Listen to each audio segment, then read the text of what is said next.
तो नमस्कार बच्चों, आज के सेशन में हम कुछ ऐसे टॉपिक लाया हूँ और इस चीज़ को मतलब ऐसे समझाने की कोशिश कर रहा हूँ जो आपको जो एग्ज़ाम है यानी कि आने वाला एग्ज़ाम 10th के बोर्ड एग्ज़ाम उसको बेस्ट बना सके और उसको कॉन्सेप्ट के साथ एक रिवीजन भी हो जाए, यानी कि थ्योरी भी क्लियर और उसका रिवीजन भी होना चाहिए।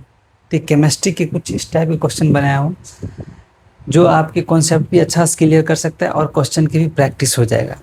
तो जिसमें देखिए हम केमिस्ट्री की एक केमिकल जो फर्स्ट चैप्टर होता है केमिकल इक्वेशन एंड रिएक्शन, उसका चैप्टर से लाया हूँ। जिसके अंदर देखिए आपका सारा चीज़ दिया है, जैसे कंब्यूशन, डिकम्पोजिशन और सिंगल डिस्प्लेसमेंट। ये चार चीज़ आपको हर हमेशा आता है क्वेश्चन, यानी कि अगर केमिकल रिएक्शन आप पढ़ रहे हैं तो ये चीज़ें आपको क्लियर होना जरूरी है।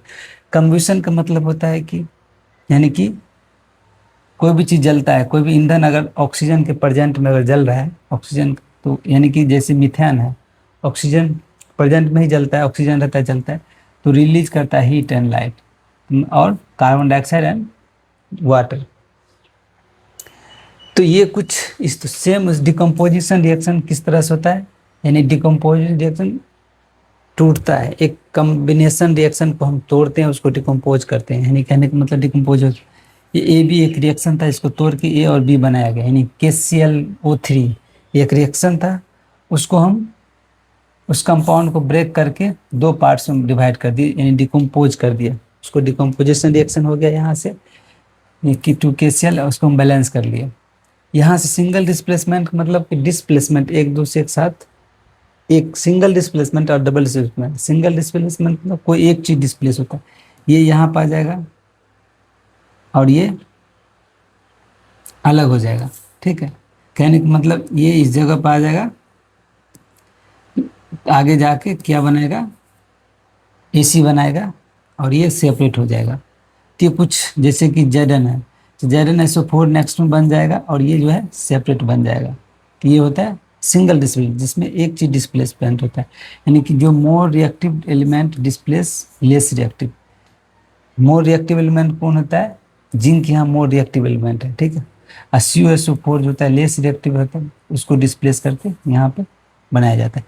डबल डिस्प्लेसमेंट में क्या होता है, A और B दो कंपाउंड है, जिसके अंदर हम इसको डिस्प्लेस कर इसको इधर ले आया गया और फिर A को और इसको इधर ले आएगा, यानी कि आगे जाके A D बन जाएगा और A को इधर ले आया, ये सॉरी C को इधर लाया C B बन जाएगा, यानी कि आगे वाला जो होता है उसका डिस्प्लेसमेंट होता है ये वाला लेटर जो एलिमेंट होता है।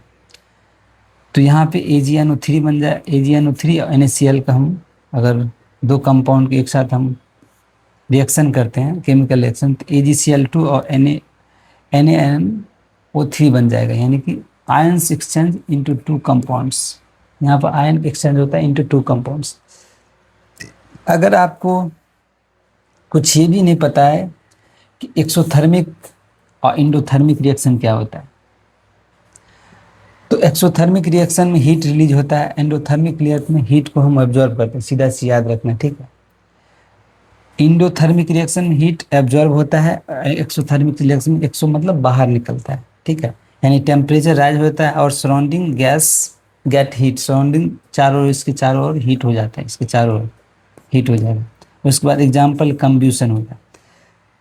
दूसरी है एंडोथर्मिक रिएक्शन, हीट एब्जॉर्ब करते हैं, यानी टेम्परेचर फॉल होता है, इसमें सराउंडिंग लॉस हीट होता है, एग्जाम्पल के थर्मल डिकम्पोजिशन हो गया एक एंडोथर्मिक रिएक्शन। अब यहाँ पे कुछ एग्जाम्पल हम कुछ इसका ये कॉन्सेप्ट हो गया आपका, यहाँ पे देखते हैं। Which of the following is combustion reaction. Combustion reaction कौन सा है, क्या मैं बताया था, यानी कि ऐसे एलिमेंट जो जलने के बाद क्या क्या रिलीज करता है, कार्बन डाइऑक्साइड H2O।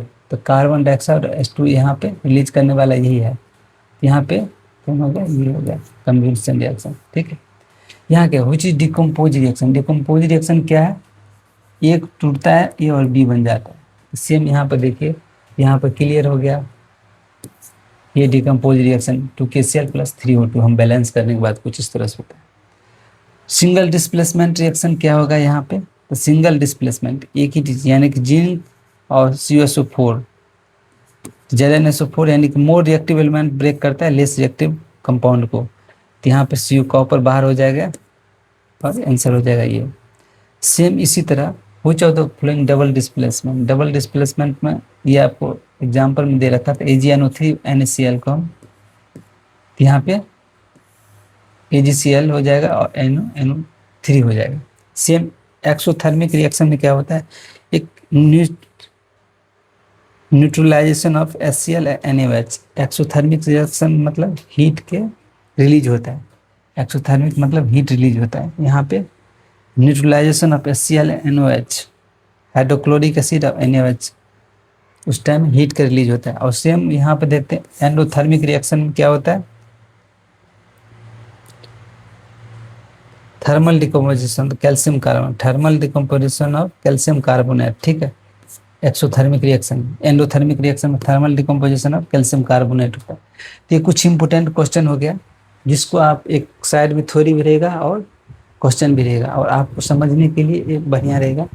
अगर आप तैयारी कर रहे हैं, अगर आप टेंथ क्लास में है, टेंथ में या फिर इस बार एग्ज़ाम है, तो आपको इस टाइप के पढ़ने से आपको ज़्यादा हेल्प मिलेगा किसी चीज़ को समझने के लिए। ये है केमिकल इक्वेशन का एक चैप्टर है। नेक्स्ट क्वेश्चन देख लेते हैं। ये देखिए यहाँ पे क्या है, कुछ थ्योरी दिया है। जाइलम क्या है, जाइलम का काम क्या होता है, ट्रांसपोर्ट वाटर एंड मिनरल्स। यहाँ पे क्या क्वेश्चन है, which part of plant transport water and minerals, काम होता है जाइलम। यहाँ पे देखिए phloem transport food, carry food from the leaves and all parts. Phloem का काम क्या होता है, तो कैरी करता है food from the leaves to all parts and two way to transport and made living cells. इसका कुछ ये हो गया। अब इसका आंसर दीजिए, which of the following stomata lives. Stomata क्या होता है, स्टोमेटा मतलब एक्सचेंज ऑफ गैस। स्टोमेटा काम क्या होता है, एक्सचेंज ऑफ गैस, यानी गैस के एक्सचेंज करता है, इसके अंदर गैस का एक्सचेंज होता है स्टोमेटा। आंसर हो जाएगा ये। Which of the following is the correct path in human, path of food in human, ये कौन सा करेक्ट पाथ हो जाएगा इसमें। तो देखिए हम यहाँ आंसर हो जाएगा इसका ये। पहले अगर हम इसको देखें तो मुंह, जो कोई भी चीज़ अगर मुंह में लेते हैं डायरेक्ट पेट में नहीं चल जाता है, यानी आंसर ये गलत हो जाएगा। हम कोई भी चीज़ देखते हैं मुंह में लेने के बाद हम डायरेक्ट यहाँ पे भी पेट में, ये भी गलत हो जाएगा। हम कोई भी चीज़ अगर मुंह डायरेक्ट डालते हैं और स्मॉल इंटेस्टाइन में नहीं जाएगा, आंसर पहले हम मुंह लेते हैं कोई चीज़, ओसोफेगस में जाता है, उसके बाद स्टोमक में जाता है, उसके बाद स्मॉल इंटेस्टाइन, उसके बाद लार्ज इंटेस्टाइन। आंसर हो जाएगा इसका B. Which of the role of bile digestion, role of bile in digestion में, रूल ऑफ बाइल क्या होता है डाइजेशन में, रूल बाइल इमल्सिफाई फैट्स, यानी कि जो बाइल का काम होता है इन डाइजेशन में इमल्सिफाई फैट्स को इमल्सिफाई करने के लिए। उसके बाद क्या है, which of the following is excrete system. Excrete system कहते हैं यूरेटर, यूरेटरी है, यूरेटरी जो है, यूरेटर जो है एक्सक्रिएट सिस्टम है। इसकी क्या है, organ pump blood, which organ है बॉडी के जो पंप करता है ब्लड को। यहाँ पे हो गया विच ऑर्गन पंप ब्लड, जो pump bloods through the body. यहाँ लीवर, हार्ट के काम होते हैं, ये काम होता है हार्ट के, जो पंप करता है ब्लड इन बॉडी, ठीक है। दिल धड़कता है वही होता है जो काम होता है ऑर्गन, यानी कि हार्ट का काम होता है पंपिंग ब्लड इन बॉडी। यहाँ पर कुछ देख लेते हैं ह्यूमन डाइजेशन सिस्टम के। हमारा जो मुंह है ये हो गया मुंह, हम खाते हैं कुछ भी या चबाते हैं मिक्स विथ सलेवा, उसके अंदर जैसे हम कुछ चबाते हैं तो इसके साथ जो मुंह में सलेवा होता है वो मिक्स हो जाता है फूड के साथ, वो चला जाता है। और ये ऑटोफेगस है, ओसोफेगस या ओसोफेगस बोलो, जो पुश करता है फूड टू स्टोमक, ये डायरेक्ट यहाँ से पुश करता है फूड टू स्टोमक, ओसोफेगस है। उसके बाद चला जाता है फूड स्टोमक में, chewing food with gastric juice, यानी कि गैस्ट्रिक जूस के साथ जो फूड है, गैस्ट्रिक जूस के साथ, गैस्ट्रिक जूस कौन सा होता है, HCl होता है, ठीक है।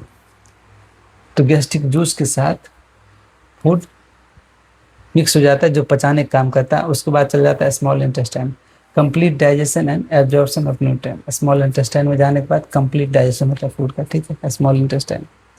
इसके नीचे से है, इसमें चला जाता है स्मॉल इंटेस्टाइन में।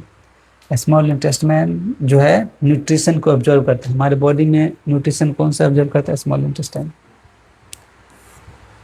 तो उसके बाद large intestine absorb water and form face. Large intestine, उसके बाद ये लार्ज इंटेस्टाइन में जाके हम return store vast and complete expel, उसके बाद हम बाहर निकल जाता है। ये कुछ इस टाइप के क्वेश्चन रहेगा। हम यानी कि जो 10th के अगर साइंस के अगर हम लाएंगे सेशन, तो कुछ इसी टाइप के क्वेश्चन रहेगा। तो ये वीडियो अगर इस टाइप के क्वेश्चन आपको पसंद आ रहे तो लाइक ज़रूर कीजिएगा, चैनल को सब्सक्राइब भी कर लीजिएगा, ताकि अगर हम इसको देखें, ये क्वेश्चन को समझिए। यहाँ पर क्या है? Green house gas, carbon dioxide, CO2 क्या है, कहाँ से आता है? यहाँ पर पहले समझ लीजिए। एक कार्बन डाइऑक्साइड CO2 एक गैस है। Burning of fossil fuel, fossil fuel कौन सा है? पेट्रोल हो गया, डीजल हो गया, ये फॉसिल फ्यूल है। या व्हीकल्स इंडस्ट्रीज, उसके बाद traps heats and causing global warming में कारण होता है कार्बन डाइऑक्साइड। मीथेन का काम क्या होता है? इस जो सर जाते हैं, जो भी चीज़, राइस, स्वम्प्स, कैटल्स, मवेशी, इस चीज़ को सड़े हुए चीज़ जो होते हैं ना, राइस फील्ड में या फिर जहाँ पे धान की खेती होती है ना, वहाँ पे उस जगह पे मीथेन गैस होता है स्लम में। उसके बाद ये क्या है? Stronger green house gases than the CO2। ये सबसे ज़्यादा ग्रीन हाउस गैस ज़्यादा स्ट्रॉन्ग है compare to carbon dioxide. Water vapour है, इवोपरेशन फ्रॉम वाटर से, ट्रैप हीट इन एटमॉस्फेयर, यानी हीट को ये एब्जॉर्ब करता है एटमॉस्फेयर में। नाइट्रस ऑक्साइड काम क्या होता है? फर्टिलाइजर इंडस्ट्री प्रोसेस में नाइट्रस ऑक्साइड यूज होता है। कंट्रीब्यूट टू ग्लोबल वार्मिंग, ये भी कंट्रीब्यूट करता है ग्लोबल वार्मिंग को।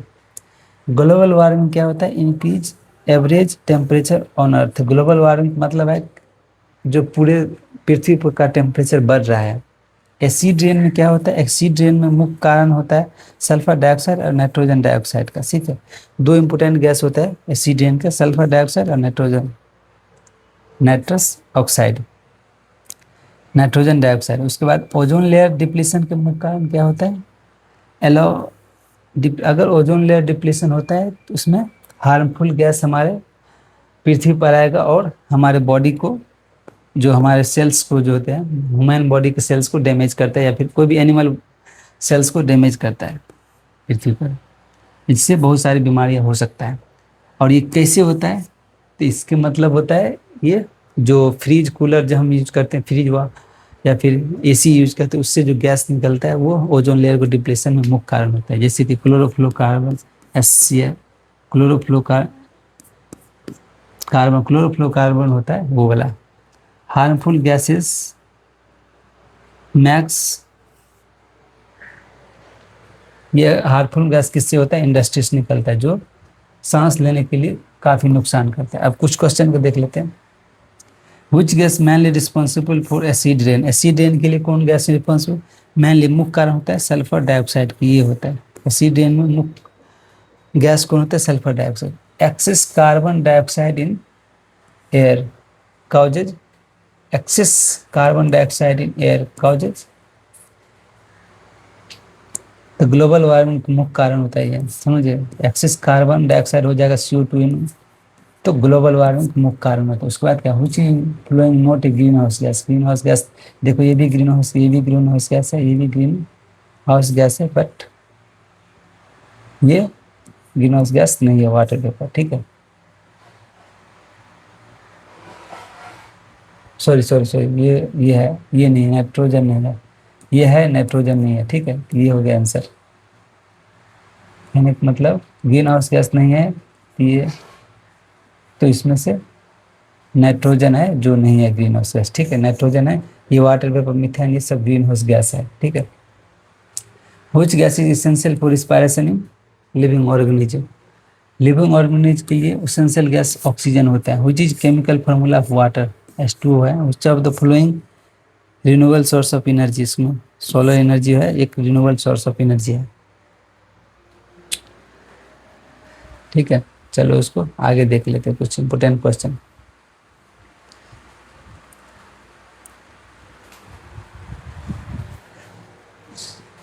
इसके अंदर देखिए, तो इस टाइप के जो हमारा क्वेश्चन रहेगा वो अक्सर आपको हेल्प करेगा, आपको समझने में भी हेल्प करेगा और जल्दी कॉन्सेप्ट क्लियर हो जाएगा। अगर आप 10th की तैयारी कर रहे हैं तो आप चैनल को लाइक सब्सक्राइब जरूर कीजिएगा। इस तरह के वीडियो हम आने वाला रहेगा।